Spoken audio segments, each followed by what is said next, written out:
이제 이 분야에 대해서 뭐 앞에 이제 거기다 뭐 관심 있는 내용들은 뭐 거기다 나와서 특별히 뭐 더 얹을 내용 없을 것 같기도 한데요. 이제 저는 이제 앞에는 그 이제 공학 쪽에 컴퓨터나 아니면 뭐 거기 이제 전기전자 쪽에 박사님이 이제 정리해 주셨던 내용이고, 저는 의사니까 어, 마지막에 이제 그 전 박사님이 이제 그 인공지능의 그 약간 위험성, 사람을 다 카피해가지고 그걸 다 하면 그거 좀 골치 아프지 않느냐, 이제 그런 문제.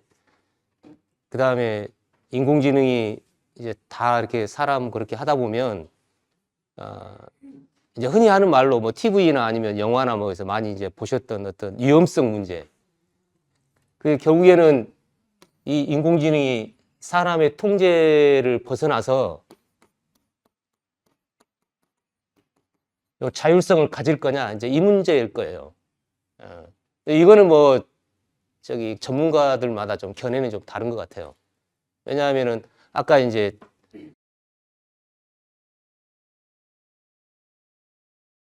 처럼 똑같은 거를 만들려면 시간이 좀 걸리지 않겠느냐. 시간이 좀 걸리지 않겠느냐. 그리고 지금 컴퓨터 처리 속도가 엄청나게 빨라지긴 했어도 그렇게 하려면 이제 더 빠른 속도와 더 많은 이제 뭔가 또 좀 기술의 변혁이 좀 필요할 수도 있고 하긴 하는데, 지금 이제 그냥 이건 뭐 저는 전문가가 아니니까 현재 엔비디아에서는 요 GPU라는 걸 해서 이제 현재까지 발견한 건 그거예요. 일정 대수가 모였더니 갑자기 글만 이해하고 말만 하던 애가 이제 그림을 이해하더라는 거예요. 그냥 GPU를 모았더니. 그런데 아까 이제 그런 설명하셨잖아요. 프로그램을 이렇게 하면 뭔가 이게 기능이 좋아지는데 왜 그렇게 되는지를 모른대요. 이제 현상은 알아요. 그런데 그 프로세스를 아직 잘 모른다는 거예요. 어떻게 해서 그런 일이 일어났는지. 전에 이제 한번 그런 얘기를 한 적이 있었는데, 그 마취과 의사가 해준 얘기예요. 우리 그 마취를 하면 급이 굉장히 달라요. 무슨 얘기냐면, 국소 마취라고 그래가지고, 예, 요즘에는 이제 전신 마취 안 하고 국소 마취만 해가지고 수술을 해요. 저도 이제 눈 수술할 때 전신 마취는 이제 공포가 있어가지고 국소 마취 했어요. 그러면 여기다가 바늘 그냥 엄청 굵은 걸로 팍 넣으면 처음에 막 아픈데 바로 마취가 돼서 안 아파요. 그래가지고 마취제를 쭉 주면 여기만 딱 마취가 돼요. 말도 할 수 있고 심지어는 다 보여요. 그래서 칼로 째고 칼 다 보여. 그러면 이게 되면 이제 사각사각 소리 나잖아요. 소리도 다 들려요. 그러니까 그걸 공포스러워하는 사람은 그거 못 하는데, 그냥 저는 뭐 의사라서 그런 걸 다 예상해서 그런지 눈앞에서 이제 가위 왔다 갔다 오고 칼 왔다 갔다 오고 꼬매 오고 다 그냥 수술 시간 동안 다 보는 거예요. 그러니까 통증만 딱 마비시키는 거예요. 눈 움직이는 거 아무것도 마비 안 돼요. 이제 그런 마취제가 있는가 하면 위내시경 많이 해보셨죠? 위내시경을 하면 그 연예인들이 이제 문제됐던 거 프로포폴, 프로포폴을 많이 쓰는데 프로포폴이 그 통증을 마비시키는 게 아니에요. 이거 오해하고 계신데, 이거 뭐냐면 기억을 없애는 거예요. 무슨 말이냐면 프로포폴을 딱 주사를 맞으면 이렇게 이제 주사약이 들어가면 아파요. 아픈 게 없어지질 않아요. 그래서 내시경 할 때 잡아야 돼, 뱃사람이. 내시경 집어넣으면 막 그렇게 해요. 움직여요. 그럼 못 움직이게 잡아야 되고, 그 내시경 다 하고 끝나고 나면 이제 결과 설명해 주잖아요. 결과 설명해 주면 다음에 또 설명해 달라고 그래요. 기억이 안 나서. 그게 약이 완전히 깨야 이제 기억을 하거든요. 그래서 프로포폴은 기억을 없애는 거예요. 그래서 아팠다는 그 기억을 못 해. 그래서 아무렇지 않게 다음에 또 할 수 있는 거예요. 그래서 단계가 다 달라요. 기억을 못 하게 하고, 그 다음에 전신 마취할 때도 마취약이 이렇게 급수가 있어요. 어떻게 해야 되냐면 이제 편하게 숨 쉬고 이렇게 반응 없애야 되니까 근육 풀리는 거를 먼저 줘요. 이를테면 이제 큐라레라고 해가지고 그 남아메리카에 있는 이제 그 인디언들이 이제 썼던 건데 그걸 화살촉에다 묻혀가지고 탁 쏘아가지고 동물이 탁 맞으면 근육이 딱 마비가 돼. 못 도망가요. 그래서 먼저 이제 근육을 마비시켜요. 그러면 이제 막 이렇게 막 몸에 힘주고 이렇게 쫙 풀려요. 그 다음에 넣어가지고 이제 하면은 의식, 그 다음에 점점점점 해가지고 마취가 돼서 그게 또 다 해서 마취약이 등급이 다 달라요. 정도도 다르고. 그래서 지금 뭐라고 이제 무슨 약을 쓰면 어디까지 마취가 된다는 거 그 연구 다 끝났어요. 그래서 그걸 다 쓰고 있어요. 그런데 이 약을 쓰면 왜 그렇게 일어나는지 몰라요. 네. 아까 그거하고 똑같아요. 그러니까 프로그램을 해가지고 뭐를 해서 개설을 했더니 갑자기 뭐를 잘해, 인공지능이. 그런데 왜 그런 일이 일어나는지 설명을 못 해요. 그러니까 뭐를 하면 뭐가 된다는 거는 원인 결과는 이제 선명한데 프로세스가 설명이 잘 안 되는 거죠, 지금. 모르죠. 나중에 이제 어떻게 그렇게 되는지는 이제 밝혀질지는 모르겠는데. 그런 것처럼 GPU를 늘리면 왜 갑자기 글만 이해하던 게 이제 요새 멀티모달리티라는 말을 쓰니까 갑자기 그림을 이해하고 뭐 어떻게 하는지를 잘 모르지만 그런 일이 생겨요, 지금. 그래서 이제 예상컨대는 이제 임계점이라는 말을 쓰기도 하는데 일정 대수의 그게 모이면 갑자기 이게 이제 생길 거라고 예상하는 사람들이 생긴 거예요.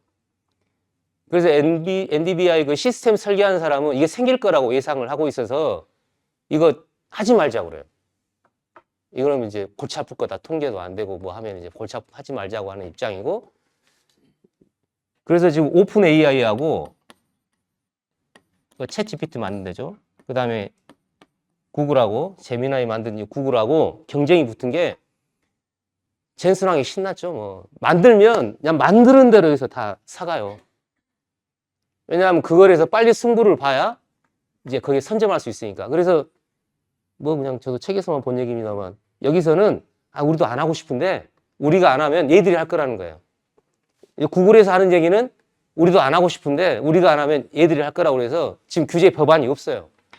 아까 그 인공지능 법안 만들고 있고 우리나라도 지금 안전연구소 만들어지고 그 법안 작년에 통과됐고 다 하긴 했는데 실제로는 그 인공지능 그 이제 관계된 사람들이 이런 걸 하지 말자라고 해가지고 뭐 선언서 비슷한 걸 해가지고 이제 합의를 봤는데 그 샌프란시스코에서 거기서 주에서인가 그 법안을 통과시키려고 했는데 인공지능 회사가 다 막았어요.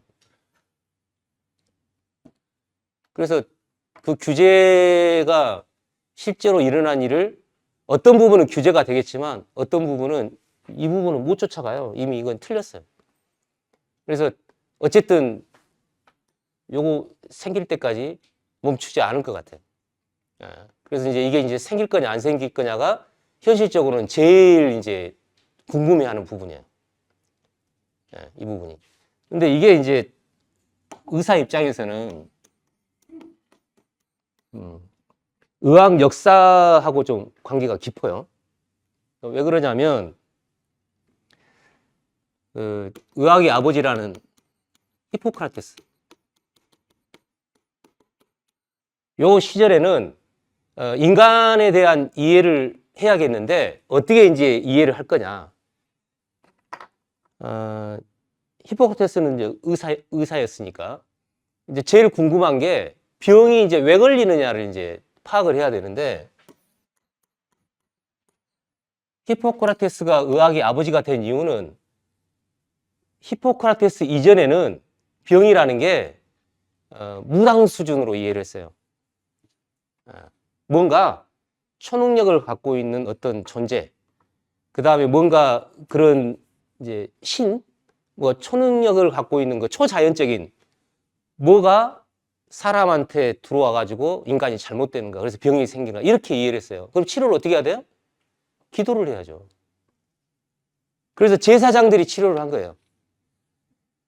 그래서 이제 뭐 알려진 얘기가 이제 병이 걸리면 신전에다가 환자를 데려다 놓고 이제 분위기를 만들어야 되니까 어스름하고 막 이제 막 안개가 끼고 막 이렇게 될 때 제사장이 딱 나타나가지고 머리에다 손을 얹고 너 병 다 나았다고 싹 사라지면 병이 낫는다는 거예요.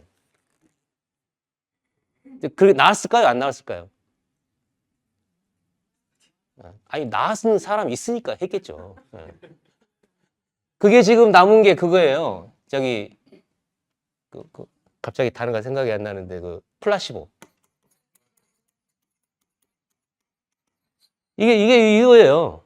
예, 그래서 이제 밀가루 약을 먹여가지고 이거 치료제라고 주면 병이 좋아진다고요. 저도 써먹었거든요. 집사람이 감기가 걸려가지고 저 이제 레지던트 시절이었는데 약을 갖다 달라는 거예요.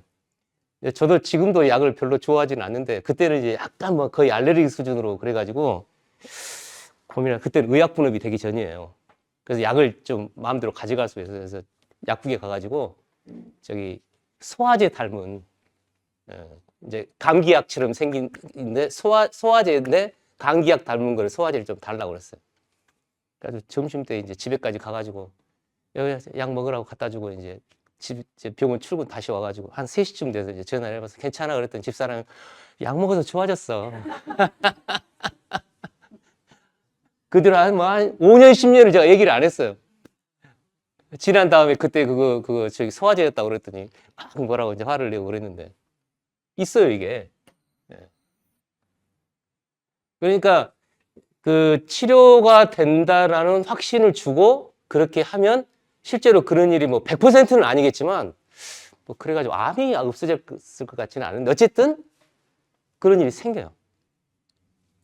그래서 이제 이런 거는 뭐 원인이 뭐 따질 거 없죠. 그냥 그렇게 해서 이제 치료를 했는데 히포크라테스가 이제 처음으로 시도한 게 뭐였냐면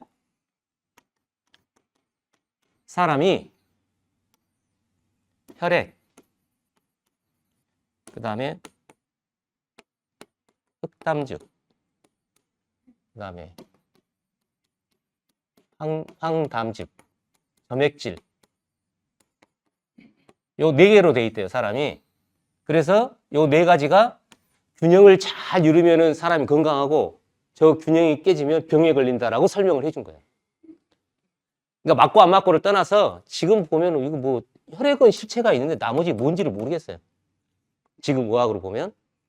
근데 어쨌든 이런 논리적인 과정을 설명을 해주고 그 다음에 논리적으로 됐기 때문에 치료하려면 요걸 조절해 주는 거예요. 그래서 나온 게 피를 빼는 거예요. 요 치료법이 1900년도까지도 유지가 돼요. 그래서 여러분이 잘 알고 있는 그 미국의 초대 대통령 조지 워싱턴이 피 빼다가 죽었어요. 너무 많이 빼가지고.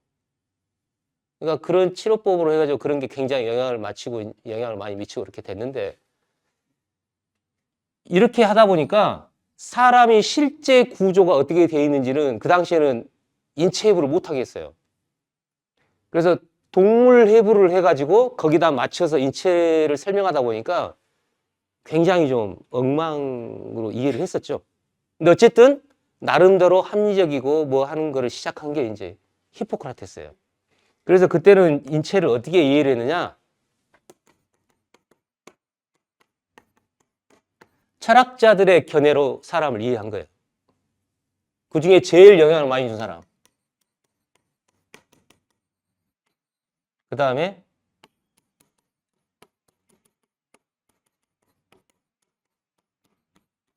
요 2사람이에요. 그래서 뭐 아득한 옛날 얘기인데 이렇게 이제 이 얘기를 다시 말씀드릴 수밖에 없는 이유가 인공지능이 문제가 이제 돼서 실제로 그게 구현이 되고 뭐 하면 나올 얘기예요. 예, 그래서 이제 말씀을 드리는 거예요. 그 한강 작가 이제 책을 지금 여기 이제 병원에 여기 내과 선생님이 이제 와 계신데 그 독서 클럽으로 이제 같이 했어요. 그래가지고 작별하지 않는다. 그 다음에 소년이 온다. 그 다음에 채식주의자. 그 다음에 한강 작가가 낸 시집이 유일하게 하나가 있어요. 뭐 저녁을 서랍에 넣어뒀다. 뭐 그거까지 이번에 끝내고 다음에 이제 할게 히라보 시간이라는 걸 할 거예요. 근데 히라보 시간은 제가 이제 읽어보진 않았는데 내용은 대충은 알아요. 거기가 뭐냐면은 한강 작가의 글에 굉장히 영향을 많이 준 사람이 플라톤이에요. 예. 거기도 그런 내용이 실제로 나오고, 그 시집에 나온 얘기가 뭐냐면, 영혼하고 육체가 분리가 돼 있다. 그래서 영혼의 집인 육체, 그런 표현을 써요. 실제로. 그 다음에 영혼의 동지인 육체. 한강 작가가 이제 이런 표현을 다 쓰고, 그렇게 해서 많은 분들이 오해를 하는 분들도 있어요. 한강 작가가 무슨 교회 다니나? 아니 뭐 하는데, 한강 작가 스스로 밝혀서 자기 무교예요. 종교 없어요. 그런데 자기는 영혼이 있다고 믿는데요. 근데 그 영향이 이 사람한테 받은 거예요. 무슨 얘기냐면, 소년이 온다 읽어보신 분들은 거기 아실 텐데, 이게 삶과 죽음의 경계가 모호해. 그래서 죽고 나서 영혼이 막 얘기를 해요. 판단도 하고.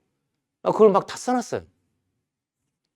그래서 이 삶과 죽음의 경계도 애매하고, 그 다음에 이게 죽고 나서 영혼이 어떻게 한다는 얘기를 실제로 그냥 막 굉장히 사실적으로 묘사를 해놔가지고, 그거 읽으면 그냥 막 그게 빠져들게 돼 있어요. 예. 굉장히 강력하게 그걸 설명을 해놨어요. 근데 이제 플라톤이 이제 무슨 얘기를 했냐면,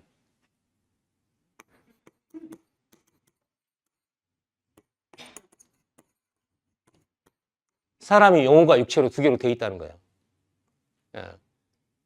이거는 이제 그리스 로마 철학의 영향을 받은 사람, 그 다음에 이후에 서양 역사에 중세 시대를 지나면서 성경을 보는 사람들이 이거에 완전히 그냥 몰입이 돼가지고 요 이론으로 지금 거의 정리가 돼 있어요. 근데 문제가 뭐냐면, 요거는 엄청 중요하고, 이거는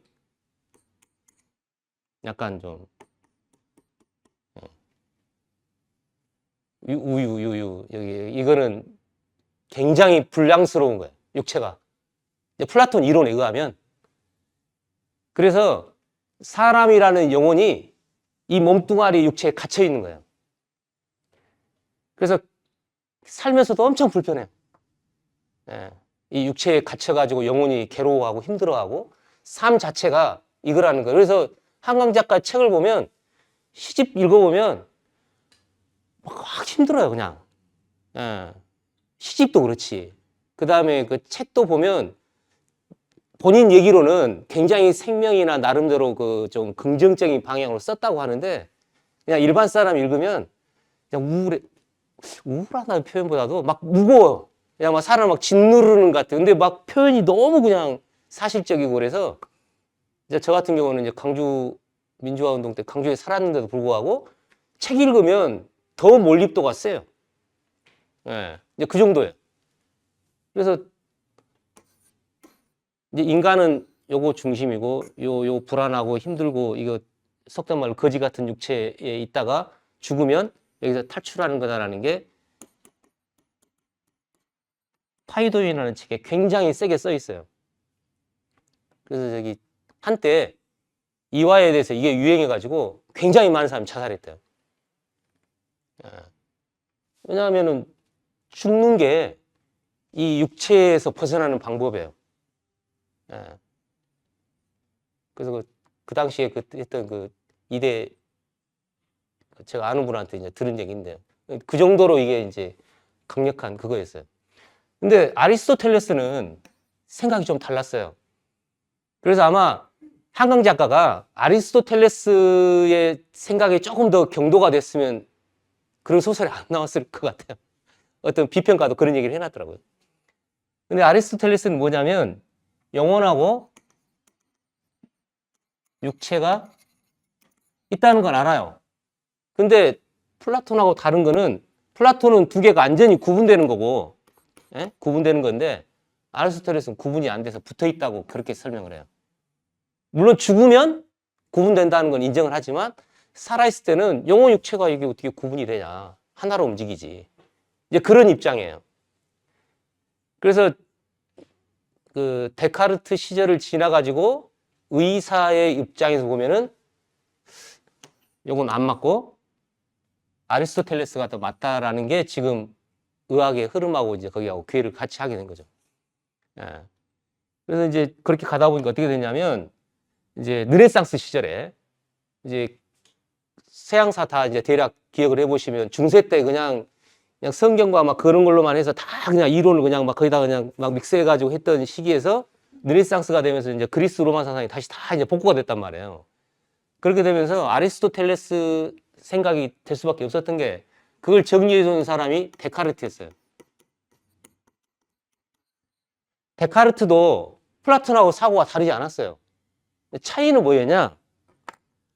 플라톤은 이 몸에 그냥 온통 영혼이 들어있어요. 그래서 여기는 지혜의 영이 들어있고, 여기는 용기의 영이 들어있고, 여기는 절제의 영이 들어있어가지고 그 세 가지가 조화롭게 되는 게 정의라고 그렇게 설명을 했어요. 그래서 국가도 그런 시스템을 설명을 해요. 그런데 데카르트가 가만히 보니까 여기는 없는 것 같아. 자기가 보기에는. 그래서 여기만 이제 영에 관계된 것 같으니까 영혼이 있긴 있는데 뇌에 손과 손하고만 영혼이 연결돼 있고 나머지는 기계다라고 이렇게 해석을 해준 거예요. 이거 얼마나 좋아요. 전에는 여기다 칼을 대려고 해도 여기 막 용기의 영이 들어있어요.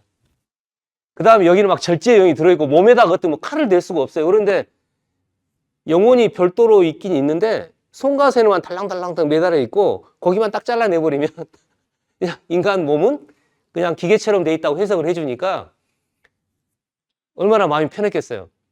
그래서 몸에 대해서 이제 집중적으로 파헤치기 시작한 게 이때부터예요. 그러면서 나온 게 현미경. 현미경으로 보니까 뭐 다 세포예요. 예, 사람이라는 게. 예, 세포여가지고 이게 쫙 해서 정립이 돼가지고 의학의 모든 이론은 이 현미경 보는 세포 중심으로 하는 병리학으로 다 재편이 됐어요. 그래서 여기도 이제 암으로 좀 고생하실 분들 이제 계신데 모든 진단은 조직검사로 판정을 해요. CT, MRI 뭐 다 해도 조직검사에서 꽝으로 나오면 그거 암이 아니에요. 예. CT, MRI 괜찮은 것 같고 다 초음파 괜찮은 것 같은데 조직검사에 있고 암으로 나와서 그냥 암이에요. 그래서 모든 결론은 현미경으로 지금 돼 있는 게 현대의학이에요. 예. 실제로 보이는 거고 다 이렇게 이제 정리를 했어요. 근데 이런 과정을 거치면서 무슨 일이 일어나냐면 이제 문제 인공지능에 관계된 요 뇌를 이제 어떻게 이해할 거냐. 왜냐하면 데카르트가 그 영혼을 뇌에다 붙여놨거든요. 여기 뇌에는 송가선이라는 게 있는데 여기 이제 영혼이 덜렁덜렁 매달려가지고 이렇게 있다라고 이제 설명을 해놨는데 이 연구를 계속 하다 보니까 뇌도 결국 세포들하는 거예요. 다른 장기하고 차이는 이 세포가 평균 한 5만 개 정도의 시냅스로 되어 있어요. 예.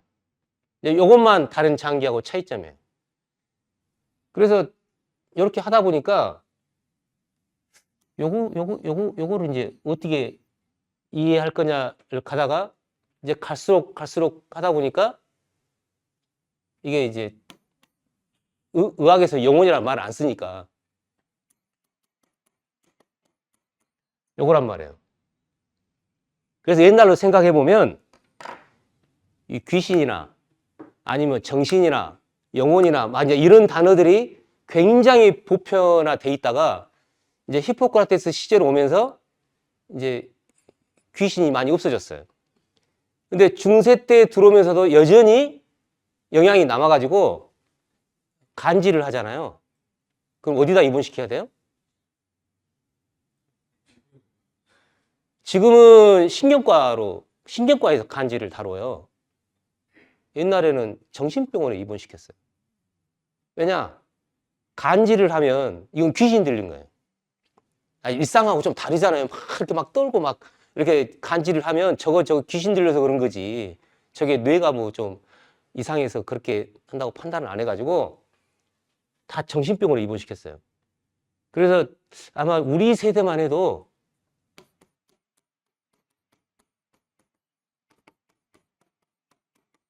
옛날에 이랬어요. 기억나세요? 신경정신과였어요. 여기에 나눠진 게 최근이에요.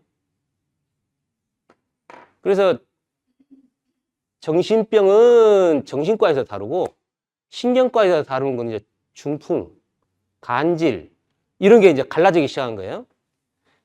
근데 요즘에 이제 대두되는 병,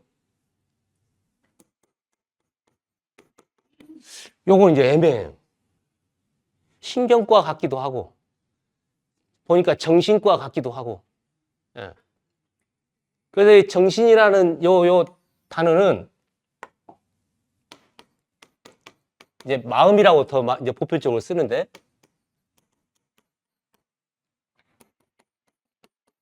판단, 감정 요거에 관계된 거를 이제 여기라고 쳐요.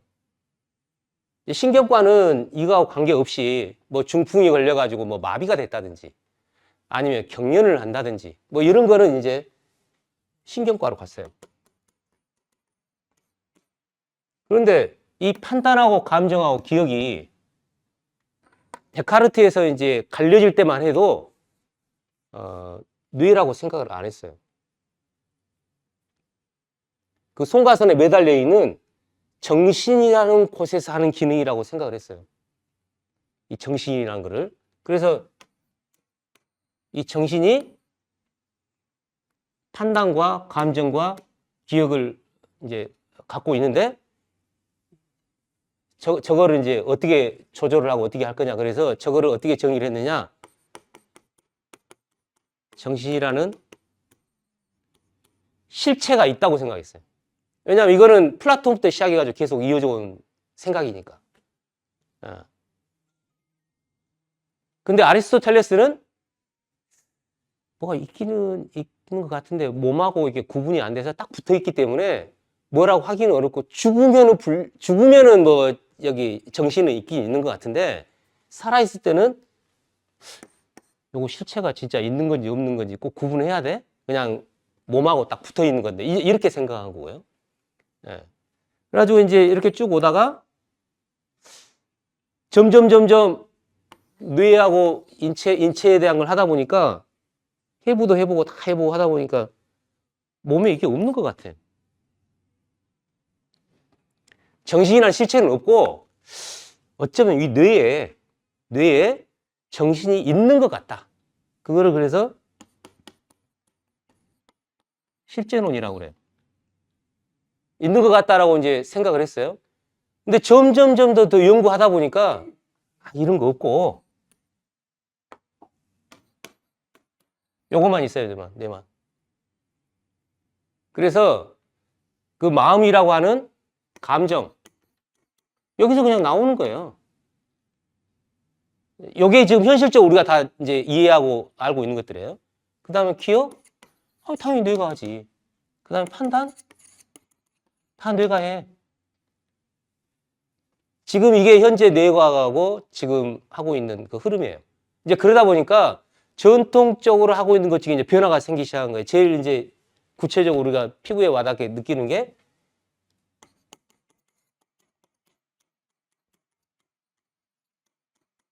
정신분열병이라고 하는 스키조프레니아라고 하는 이 병이 정신이라는 실체가 있어가지고 둘이 쪼개져가지고 생기는 병으로 이해를 했단 말이에요.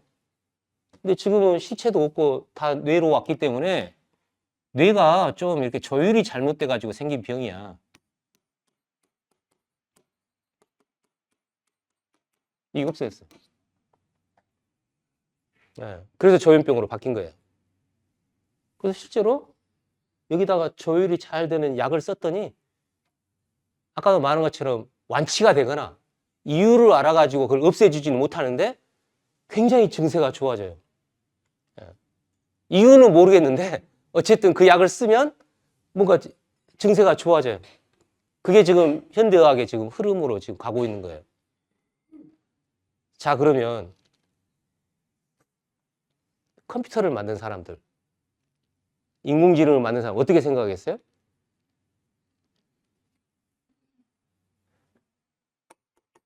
이 정신이라는 실체가 따로 존재하거나 뭔가 여기 막 실제 하고 있거나 이러면은 컴퓨터로 뭘 해도 뭘 생각을 못 할 텐데 아니 이제 완전히 뇌에 뭐 이거 기능이에요 그냥. 예, 이 마음이라는 게 실체가 없어요. 그 다음에 마음이라는 걸 실제 하지도 않아. 그냥 뇌의 기능이에요. 그래서 뇌가 막 발현되면 감정이 생기고 뇌가 막 하면은 기억이란 게 떠오르고 뇌가 막 해서 판단을 해요. 그러면은 컴퓨터를 뇌처럼 만들면 거기서 이게 생기는 게 정상이에요? 아니에요?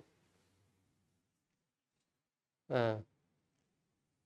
그래서 뇌 같은 컴퓨터를 인공지능을 만들면 거기서 자율성이 생기는 게 아주 자연스러운 거예요. 예. 그리고 뇌에서 이런 게, 이건 다 증명됐어요. 예, 다 증명됐어요. 뭐 인사이드 아웃 영화를 보시거나 아니면 뭐 유미의 세포들 웹툰을 보거나 뭐 하거나 그거는 이제 우리 생활에 다 와 있는 거고 실제로 이거는 다 증명된 것들이에요. 뇌에서 다 이게 일어나요. 예. 다 일어나기 때문에 지금 그게 잘 되면은 이게 할 것 같은 거예요. 인공지능이. 물론 이제 GPU가 다 모으면은 그렇게 될 거냐? 그거는 뭐 저도 뭐 100% 확신은 없어요. 근데 뭐 요거 대체할 수 있는 뭐 NPU도 있고 뭐 막 이제 그런 이름도 나오고 그 다음에 아까 말한 이제 엔비디아를 이제 어떻게 무너뜨리려고 막 연구하는 다른 시스템도 있고 하는데 뭐 어떤 시스템이 돼서 될지는 모르겠지만 이론적으로 하면 이런 일이 생기는 거는 자연스러운 흐름이고 생길 거다라는 거예요. 그리고 현실로 있는 얘기고. 예. 그런데 이제 여전히 히포크라테스 시로 돌아가면 그때 이제 제사장이나 플라톤의 영향을 받은 사람들이 현대는 이를테면 이제 이 종교, 성경을 종교로 보는 분들, 요 관계된 분들은 다 이어져 가지고 이 생각을 여전히 갖고 있는 분들이 지금 존재하고 현실적으로. 그래서 옛날 이론으로 그대로 갖고 있는 게 지금 존재하는 게 현실이에요. 그래서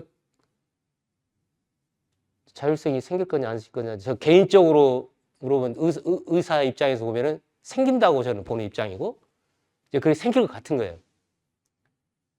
그러면 이제 그때를 대비해서 이제 어떻게 해야 되느냐? 몇 개를 이해하고 있으면 이제 편한 게 생기죠. 왜냐하면 그냥 상식적으로 생각해도 2025년 오늘 이제 CES에서 여러 가지 것들이 나왔는데 이제 어느 분 이제 저도 이제 약간 예습을 하고 와야 되니까 유튜브 몇 개 보고 왔더니 유튜브에서 요새 3프로 TV가 유명하죠. 거기서 이제 CES를 갔다 온 사람이 와서 이제 소개하는 게 갔다 와서 평가를 하는 게 과거에 그 삼성이나 LG나 뭐 우리나라 기업들이 가서 다 한 얘기들이래요. 새로울 게 별로 없다는 거예요. 또 다른 면으로 보면은 너무너무 새로운 게 나와서 너무너무 볼 게 많았다. 그러니까 개념적으로 보면은 다 아까 말한 뭐 스마트홈이니 스마트 시티니 뭐 막 이제 그런 뭐 저도 이제 이 박사님 이제 얘기하셨으니까 이제 김 작가한테 들은 얘기 뭐 유비키투스가 어떻고 뭐 메타버스가 어떻고 막 이제 그런 개념들이나 그런 것들은 다 이제 많이 나와 있던 건데 그게 실제로 구현되기 시작해 가지고 실생활에 이제 우리가 이렇게 만지듯이 그냥 이렇게 제품으로 나올 수 있는 게 이제 올해 이제 쏟아질 거라는 게 이제 CS 예상이잖아요. 그래서 이제 그 각도로 지금 우리나라나 전 세계가 어떻게 바뀔 것인가 이제 그런 얘기를 이제 하셨는데 그래서 그런 일들이 그냥 앞으로 이제 쭉 벌어져 가지고 이제 일어나게 할 건데 지금은 자율성이라는 게 생겨 가지고 된 건 없어요.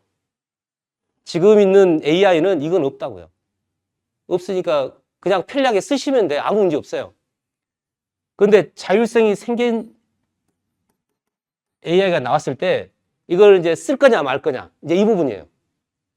그래서 이거를 공포로 받아들일 거냐,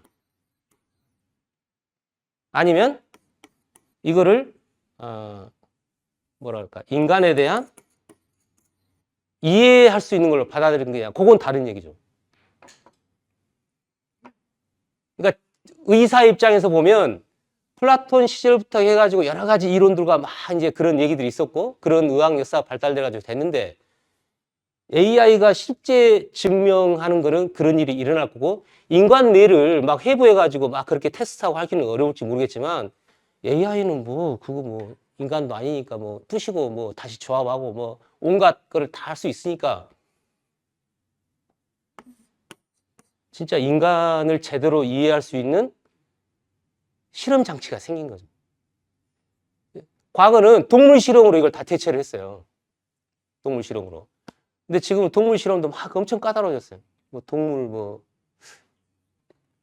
표현 뭐라고 해야 되냐? 그 동물 보호하는 그 권리, 뭐 반려견에 대한 거 막 이제 그런 거 하다 보니까 동물 실험도 지금 제한이 있어요. 예. 사람으로 실험하는 거는 지금 이제 거의 다 막혔어요. 예. 그래서 뭐 위원회 통과돼야 되고 막 복잡해요. 그런데 인간을 가장 이해할 수 있는 모델이 하나 나오는 거예요. 예. 그러면 지금까지 우리가 못했던 실험, 지금까지 우리가 못했던 그런 것들이 이제 엄청나게 벌어질 거예요. 아까 이제 이 박사님 무슨 얘기를 하셨냐? 다 바꿀 수 있어요. 이미 시작됐고. 예. 심장? 이제 지금은 사람 심장이 좋으니까 남의 심장 갖다 붙이는 걸 하지만, 이거 인공심장 다 만들어요. 이제 이거 불가능하지 않아요. 그리고 뭐 장기, 허파, 간, 인공장기 다 만들어서 그냥 다 바꾸면 이제 영생할 수 있다. 몸으로서는. 몸으로서는. 그게 이제 사피엔스 책이나 다 나와 있는 얘기고, 이거는 그냥 누구나 다 아무 문제가 없어요. 이거 뭐 심리적으로 꺼리끼는 것도 없고 다 이제 다 됐어요. 그런데 이제 문제가 이제 여기죠, 여기. 예. 왜냐하면 뇌는 이게 나라는 정체성하고 관계돼서, 아까 뭐 김 작가 그랬잖아요. 나를 카피하는 인공지능은 나올 수가 없다. 예. 왜냐하면 나도 내일을 모르는데 인공지능이 내일을 어떻게 할 거냐. 나는 모르지만 인공지능은 알 수도 있어요. 좀 나쁜 얘기로 하면요. 그래서 아까 저기 이 박사님 무슨 얘기를 하셨냐면, 나라는 정보, 나라는 데이터, 그거를 걔가 다 학습을 하는 거예요. 언제부터? 응애에서 태어날 때부터. 예. 그걸 다 학습을 하면 우리는 5살 때, 4살 때 기억 못 해요. 다 잊어버려요. 근데 걔는 다 기억해.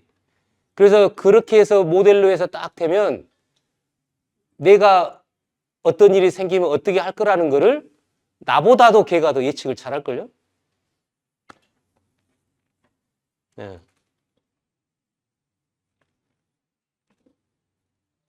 그래서 그런 모델이 나오면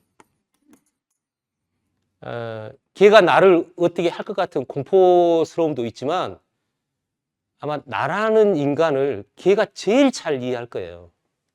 예. 그러니까 이제 저도 이제 의사 입장에서 보면 이제 환자분들이 오면 히스토리 테이킹이라고 해가지고 뭐 물어보고 뭐 식사를 어떻게 하십니까? 뭐를 어떻게 합니까? 하지만 굉장히 피상적인 것밖에 모르고, 이제 평생을, 아까는 뭐 에이전트를 12개 받는다고 그랬나요? 전순왕이? 예.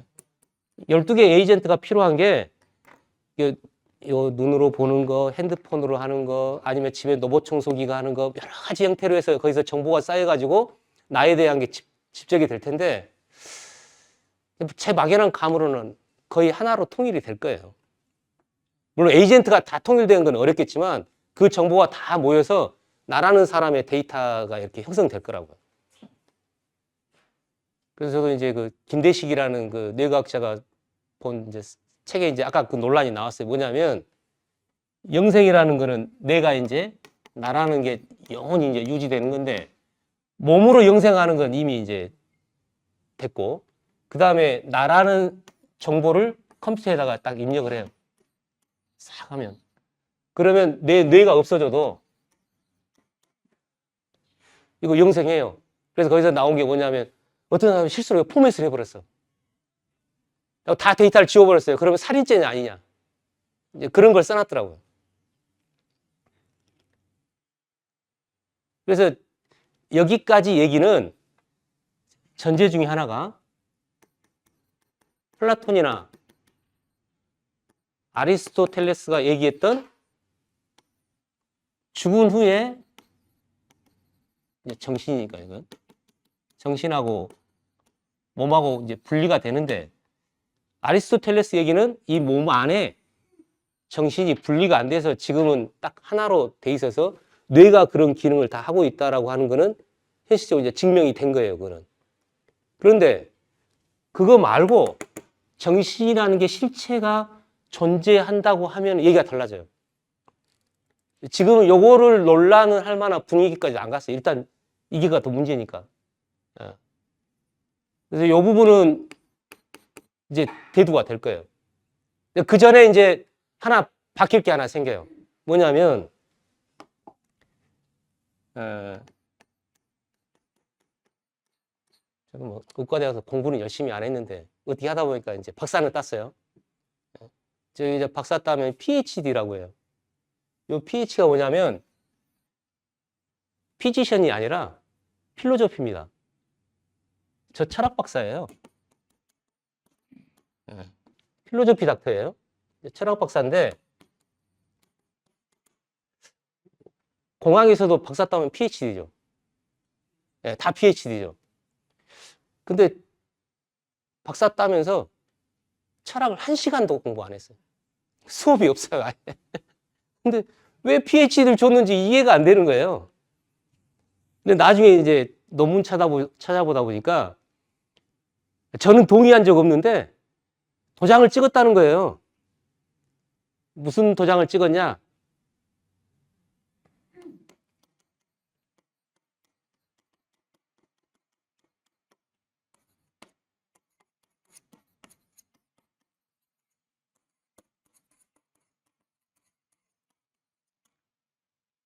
요 세 가지 철학에 도장을 찍은 거래요. 예. 저는 도장 찍은 적 없는데 이미 이건 안 물어본 돼요. 그래서 이거는 다 이제 이 기반으로 다 의학 교육부터 시작해서 박사 다 그렇게 됐으니까. 무슨 얘기냐면 인체를 잘게 쪼개서 현미경을 발견하고 그 다음에 세포 발견해가지고 그 안에 또 쪼개가지고 DNA 발견하고 다 해서 핵심 물질이 있으니까 그걸 찾아가지고 확대를 하면은 인체가 된다는 거예요. 이거 물리학에서 나온 이론이에요. 그래서 물리학이 해가지고 이제 원자를 발견했어요. 또 원자를 막 쪼개보니까 뭐 전자가 있고 뭐 그 안에 뭐 양성자가 있고 뭐 소립자가 있고 가지고 끊임없이 뭐가 나오더라고요. 뭐 몇 년에 한 번씩 요새는 나오는지 모르겠지만 입자 가속기 돌리면 뭐가 새로운 게 계속 기어 나와요. 그래서 뭐 힉스가 어떻고 뭐 저는 그쪽은 잘 모르겠어요. 그래서 그 핵심 물질을 찾아가지고 뻥튀기를 하면은 전체가 된다라고 하는 게 환원주의예요. 그래서 인체도 마지막이 DNA였어요. 근데 DNA를 쪼갰더니 아무것도 없어요. 그냥 원소가 돼버려요. 뭐 CHON 이렇게 돼버려요. 그래서 의학에서는 여기 망가졌어요. 도움은 되지만 쪼개가지고 전체를 이해하는 거는 DNA에서 끝났어요. 그래서 지금은 전일주의라고 그래가지고 전체로 이해해야 한다 그래가지고 유전자 요새는 연구 안 해요. 유전체. 그 다음부터 갑자기 바꾼 거예요, 이름이. 근데 데이터를 엄청 집어넣어야 그나마 조금 이해할 수 있어요. 그걸로 다 이해 안 돼요. 심지어는 유전체로 다 해가지고 이제 데이터를 다 넣어가지고 해도 아쉽게도 생명인이 뭐 이제 요새는 그런 얘기 안 해요. 유전체에서. 아, 이 사람이 언제 암이 생길 것 같다. 뭐 대략 알고 뭐 그렇게 하는데 그것도 안 맞고. 그래서 요 방식으로 이해되는 거는 이제 총 쳤어요. 그 다음 이제 이거예요.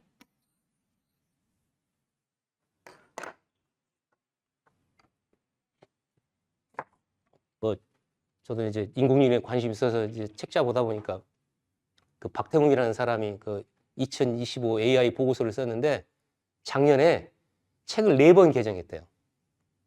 이게 너무 마음이 막 빨리 변하니까 거기다 맞추다 보니까 책을 4번 개정했다는 거예요. 그래서 뭐 챗 GPT가 뭐 1부터 시작해가지고 뭐 5가 나오고 뭐가 나오고 막 계속 이제 뭐 이렇게 업그레이드 판이 나오는데 뭐 어떻게 표현하느냐? 진화되고 있다는 표현을 써요. 우리는 이제 진화라는 용어가 너무 일상생활에 많이 들어와서 그냥 뭔가 이렇게 변하는 건 다 진화됐다는 표현을 써요. 근데 명확하게 얘기하면 그 진화가 아니에요. 진화가 맞으려면 챗 GPT-1이 GPT-2로 그냥 바뀌어야 돼요. 걔가 생명을 갖고 있어가지고 걔가 그냥 GPT-2로 바뀌어야 돼요.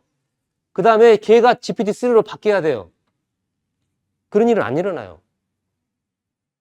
새로 만든 거지. GPT-1이 살아가지고 걔가 막 어떻게 해가지고 저기 DNA 뭐 예를 들면 뭐 유전자 그런 게 뭐 변이가 일어나가지고 다행히 진화를 말하듯이 그게 막 이렇게 자연 변이 돼가지고 내추럴 실력시행이 돼가지고 다음 걸로 바뀌어가지고 그게 진화거든요. 그러니까 우리가 쓰고 있는 진화라는 말이 그냥 그런 구분 없이 쓰다 보니까 이제 그게 그건가 보다라고 그렇게 이해하고 있어요. 그런데 이거는 유발 하라리가 얘기한 거예요. 뭐라고 했냐? 인간이 이제 영생을 꿈꾸려면 이건 다 갈 수 있어요. 몸은. 지금 이제 기술적으로 뭐 한계는 있지만 어쨌든 다 갈 수 있어요. 그래서 또 하나 방법이 기가 막힌 유전자를 하나 택해가지고 그걸로 출발해가지고 나머지를 다 갈아야 된다는 거예요. 그러면 이거는 이제 돈에 관계된 얘기고 부자들만 이제 그런 혜택을 받을 건데 그렇게 해서 새로운 영생할 수 있는 체제가 생기면 그거는 호모 사피엔스가 아니라는 거예요. 그래서 나온 얘기가 호모데우스예요. 그래서 인류라고 하는 호모 사피엔스는 이제 이걸로 끝나고 새로운 호모데우스가 생겨서 그렇게 되면 호모 사피엔스는 멸종할 거다라는 게 그 사피엔스의 책에 나온 이제 그 흐름이에요. 그런데 거기서 중요한 것 중에 하나는 거기서 뭐라고 하느냐? 앞으로는 인간을 모델링하고 새로운 이제 인간을 만들 때 그건 창조지 진화가 아니라는 거예요. 아니, 당연하죠. 새로 창조하는 거지 무슨 진화예요, 그게. 그러니까 지금 새로운 인공지능을 누가 만들어가지고 어떻게 해서 그렇게 할지는 모르겠지만 그거는 인간이 해가지고 원리는 모르더라도 그렇게 되는 거 인간이 만들어가지고 새로 창조하는 개념이지 기존에 있는 시스템이 생물학적으로 생명을 갖고 있어가지고 걔가 진화가 돼가지고 이렇게 되는 거는 일어나지 않아요. 그래서 아예 그 유발 하라리도 그냥 창조라는 단어를 써요. 예. 그러니까 새로운 인류는 창조되는 거다. 진화되는 게 아니라. 개념상으로 그럴 수밖에 없어요. 그래서 인공지능으로 해가지고 새로운 게 생기면 그거를 진화됐다라고 말하면 좀 우스운 거죠. 이거는 시스템 설계한 사람이 됐든 어떻게 했든지 뭐 프로세스나 뭐 원리는 잘 이해를 못 하더라도 새로운 창조 행위로 그게 나타나는 거예요. 그래서 철학에서 순서적으로 요런 거 다 없어지고 있어요. 유물론은 뭐 오늘 얘기할 건 아닌 것 같고요. 어쨌든 이런 식으로 해서 철학의 기반이 지금 현대 과학이나 이거 기반으로 돼 있는 그런 게 하나씩 정리되고 있고 무너지고 있고 그렇게 되는 세상으로 간다. 그래서 진짜 인간이라는 게 무엇인지에 대한 본격 논의가 자율성이 생기면서 지금까지 우리가 생각했던 과학에서 배웠던 아니면 기존의 어떤 사고방식이 됐던 거에 대해서 굉장한 변화를 줄 수밖에 없다. 그래서 그거를 이해를 하면 어떻게 되느냐? 굉장히 편해지는 면이 있을 거예요. 예를 들어서 간단한 거는 자율성이 있는 인공지능을 쓸 필요가 없어요. 청소기나 이런 거는 그냥 시키는 대로 하면 돼요. 예. 그런데 진짜 그런 자율성을 갖고 있는 인공지능을 하려면 나하고 대화하는 존재. 지금 그거거든요. 지금 AI가 뭐 옛날처럼 내가 쓰는 개념이 아니라 내 친구, 내 비서, 나하고 대화하는 존재로서의 인공지능에 대한 얘기가 점점 있으니까 그거는 자율성을 갖고 있는 인공지능하고 대화를 해가지고 그렇게 되면 굉장히 이제 다른 형태의 그런 게 이제 이루어지겠죠. 그래서 지금 세상은 진짜 사람이 도대체 뭔지 인간이라는 게 뭔지 이제 실제로 이제 그런 게 대두가 되고 이제 그런 세상으로 이제 가고 있고, 그게 자율성이 있는 인공지능이 나오면 본격적으로 그게 논의가 될 거다. 이제 그렇게 예상해 볼 수 있는 거죠. 그래서 좀 그런 아이디어나 아니면 생각이나 그런 게 좀 우리가 좀 지평이나 뭐 그런 넓힐 수 있는 기회가 오지 않았나, 이제 그런 생각이 들어서. 네. 자, 혹시 질문 있으시면.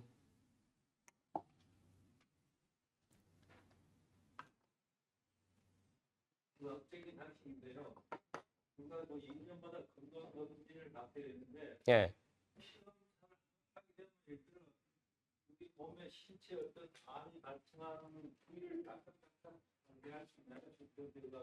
예. 그게 지금 굉장히 숙제 중에 하나인데요.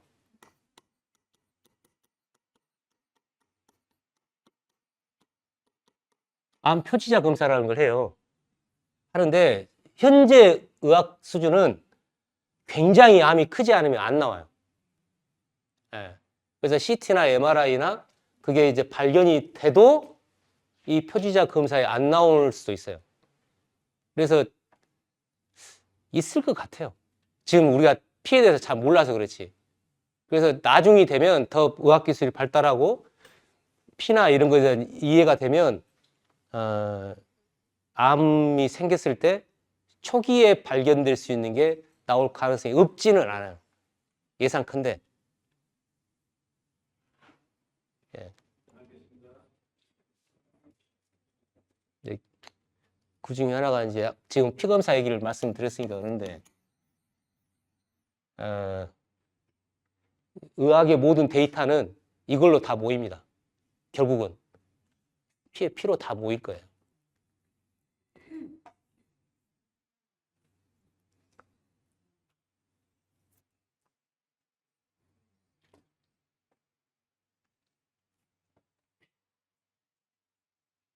지금 우리가 종합검진하는 거 데이터가 하나로 안 모여져 있어요.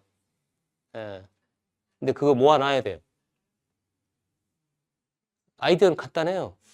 저기 어느 데이터 서버 하나 만들어. 그거 지금 강주에도 데이터 센터 큰 게 하나 있고, 그다음 그거는 그냥 그 서버 있고 뭐 데이터베이스 같은 거 있으면 되니까 해서 종합검진하는 데가 전국에 다 퍼져 있잖아요. 여기다가 데이터를 집어넣으면 돈을 5%더 준 다음 다 넣을 거예요. 예. 그래서 아까 데이터 댐 얘기하셨는데 그게 우리나라께 있어야 돼요. 예. 그래야 외국의 데이터나 그런 게 다 가는 걸 막을 수 있어요. 지금 의학 논문은 틀렸어요. 의학 논문은 펀메드로 다 들어가요. 펀메드라는 의학 논문 그 사이트가 있어요. 그러니까 모든 의학에 관련된 논문 학회지 그게 다 거기에서 번호를 점수를 주고 뭐 다 임팩트 스코어를 주기 때문에 거기는 끝났어요. 거기는 우리나라 거를 할 수 있는 게 없어요. 근데 이 데이터는 이거는 여러 가지 요소가 있어서 세계적으로 못 모아요. 그럼 우리나라는 모을 수 있기 때문에 이 데이터 댐 이거는 빨리 돼야 돼요, 이게.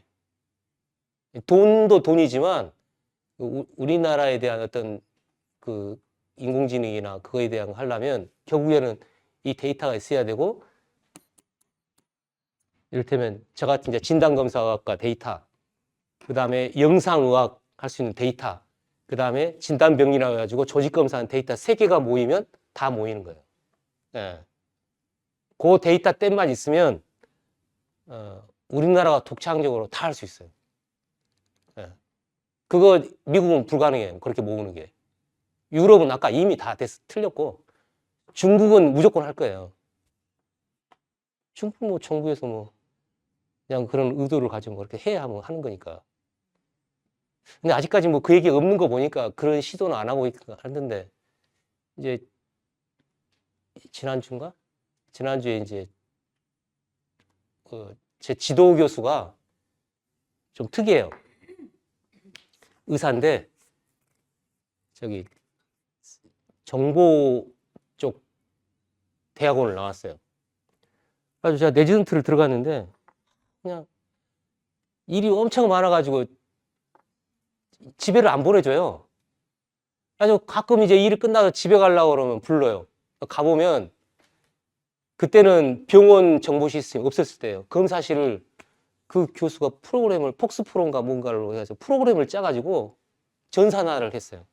아주 고장나면 분명히 항상 그 교수를 부를 수밖에 없잖아요. 그러면 옆에 앉아가지고 프로그램 짜는 거 그냥 뭐 어쩌고 가지고 옆에서 뭐 유닉스가 어떻고 폭스프로가 어떻고 뭔 말인지도 모르는 말을 막 그때 막 해가지고 이제 그거를 하다 보니까 제가 내지던트 3년 차 때 처음으로 아산에 있었으니까 현대에서 병원 시스템을 처음 만들었어요. 전체 병원 시스템을. 가지고 제가 3개월 동안 전산실 근무했어요. 전산실에서는 우리과 모르고 우리과는 전산을 모르니까 들은 풍월했으니까 가서 하라고 그래가지고 3개월 동안 앉아서 다 설명해주고 뭐 해가지고 이제 그래가지고 이제 의료정보에서 단어라도 이제 그게 됐는데 끝나고 나니까 의료정보 펠로우라는 게 처음 생겼어요. 그건 이제 레지던트 끝나고 나서 제가 1호예요. 그때 어떤 일이 있었냐면 뭐 이제 지금 고인 됐으니까 뭐 김영삼 대통령이 초고속 통신망을 이제 실제로 덕본부는 DJ인데 그거를 결정한 사람은 김영삼 대통령이었어요. 김영삼 대통령이 이제 초고속 통신망을 해야겠는데 그때 주치의가 서울대 고창수 선생님이었어요. 잘 모르니까 그 고창수 선생님이 의료정보 장이었거든요.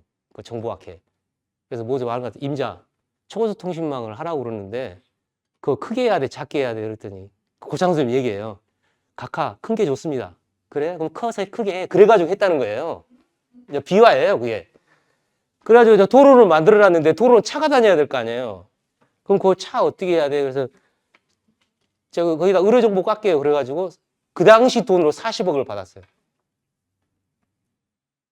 그때가 97년도인가 6년도인가 고무렵이니까. 그래가지고 그걸로 의료정보 펠로우를 뽑아 제가 1호로 갔고 가지고 좀 속된 말로 돈 진짜 좀 진짜 풍덩풍덩 썼죠. 뭐 학회 다니고 뭐 컴퓨터 사주고 뭐 해가지고 한 게 이제 원격 진료 그 당시 되는 거 안 되는 거 다 모아가지고 돈 뿌려가지고 이제 시연하고 이제 그렇게 됐는데 그때 했던 게 뭐냐면은 제가 이제 아주대로 발령받아서 갔으니까 아주대 데이터하고 아산병원 데이터를 5년치 데이터 피검사 데이터를 다 모아가지고 이제 데이터 마이닝이라는 걸 해요. 그걸 어떻게 하냐면 이제 그때 유명했던 게 맥주 얘기거든요. 이마트, 홀마트인가? 뭐 이제 미국에 거기서 여기 보니까 맥주하고 기저귀하고 같이 잘 팔리더래요. 가만히 보니까 이제 남편이 기저귀 사러 가가지고 심심하니까 맥주 사와가지고 2개가 판매가 많이 돼서 2개가 나란히 이제 배치해서 어쩌고저쩌고 했다는 얘기가 이제 그 데이터 마이닝의 전설 같은 얘기인데 그 검사를 살펴보면 그게 있을 것 같아서 몽땅 모아가지고 연도별로 해가지고 계절별 차이가 있는가 이거 쭉 했는데 있어요 차이가. 이유는 모르죠. 그래가지고 그거 처음 데이터 마이닝 해가지고 했던 기억이 있어서 한때는 제가 그쪽 분야에 잘 나가는 사람이었는데 중간에 뭐 학교 뭐 잘리고 뭐 어떻게 해가지고 이제 뭐 그렇게 됐습니다만. 그러니까 지금 생각하면 그 패턴을 찾는 거가 사람보다 인공지능이 훨씬 더 잘해요. 그러니까 데이터 댐만 만들어서 그런 인공지능이 나오면 걔가 보면 우리가 지금 그 의학에서 골치 지금 정리가 안 된 골치 아픈 얘기들, 이론 그런 게 굉장히 많이 정리가 될 거예요. 이제 그러려면 그 의학 논문이나 아니면 사이언스나 네이처나 그걸로 트레이닝을 시켜가지고 AI를 트레이닝 시키고 그 트레이닝한 얘가 데이터를 딱 보면 이건 이렇고 저건 저렇고 그 결론을 내줄 거거든요. 그래서 우리나라가 좀 잘할 수 있는 분야 중에 이제 그런 부분이 있겠다 싶긴 한데 모르죠 뭐 어떻게 흘러갈지. 자, 질문 없으면 이상 마치겠습니다.